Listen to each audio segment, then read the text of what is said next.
পেয়েছি। তবে আমরা দেখতে পেয়েছি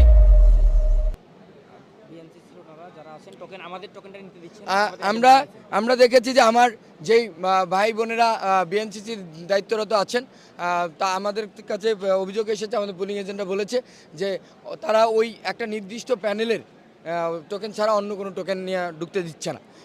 তো আমাদের কথা হলো যে যদি এটা রুলস থাকে তাহলে সবার জন্য একই রুলস হবে, কারোর জন্য থাকবে কারোর জন্য থাকবে না, এটা স্পষ্ট দ্বিচারিতা। তবে এখন যেটা দেখতে পাচ্ছি, আমাদের যে টোকেনটা ঢুকানো হয়েছে সেই টোকেনটা নিয়ে অনেকে উদ্দেশ্য প্রণোদিতভাবে অনেক কিছু ছড়াচ্ছে, কিন্তু এই টোকেনটা বিশ্ববিদ্যালয়ের প্রক্টোরিয়াল টিম এবং নির্বাচন কমিশনের অনুমতি সাপেক্ষে আমরা এই টোকেনটা প্রবেশ করিয়েছি। ধন্যবাদ সবাই।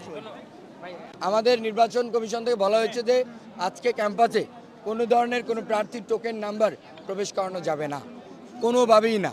সেই জায়গা থেকে আমাদের ঐক্যবদ্ধ নির্ভীক জবিয়ান প্যানেলের কোনো টোকেন ক্যাম্পাসে প্রবেশ করেনি, কিন্তু আমরা দেখতে পাই ভোট শুরু হওয়ার পরে যে একটা নির্দিষ্ট প্যানেলের টোকেন শুধুমাত্র ক্যাম্পাসে না, ইভেন ভোট কেন্দ্রে যেখানে ভোট দেয় সেখানেও এই টোকেনটা প্রবেশ করেছে।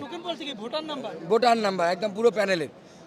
তারপর আমরা নির্বাচন কমিশনকে জানিয়েছি, আমরা প্রক্টোরিয়াল টিমকে জানিয়েছি, তারা প্রথমে অস্বীকার করে, পরবর্তীতে আমরা যখন এটা দেখাই, যে প্রমাণ দেখাই, তখন তারা আমাদেরকে এই অনুমতিটা দেয়। সেই অনুমতি সাপেক্ষে আমরা আমাদের যে টোকেন নাম্বারটা সেই টোকেন নাম্বারটা আমরা আমাদের প্রবেশ করাই। তো আমরা দেখতে পাচ্ছি যে নির্বাচন কমিশন এখানে স্পষ্ট দ্বিচারিতা করছে। প্রথমত যে তারা কোনো টোকেন ঢুকতে দিবে না, তারপর ঢুকতে দিল, তারপর আমরা ঢুকাইলাম। তারপর এখন যেটা হচ্ছে যে ভোট কেন্দ্রে শুধুমাত্র একটা নির্দিষ্ট প্যানেলের টোকেন যাচ্ছে, ওখানে যারা দায়িত্বরত আছেন, শৃঙ্খলা দায়িত্বরত আছেন, তারা ওই নির্দিষ্ট প্যানেলের টোকেন নাম্বার ছাড়া অন্য টোকেন নিয়ে ভোট কেন্দ্রে ঢুকতে দিচ্ছে না। তো আমাদের অনুরোধ হলো যে আপনারা যদি টোকেন নিতে দেন, সবারটাই নিতে দেন।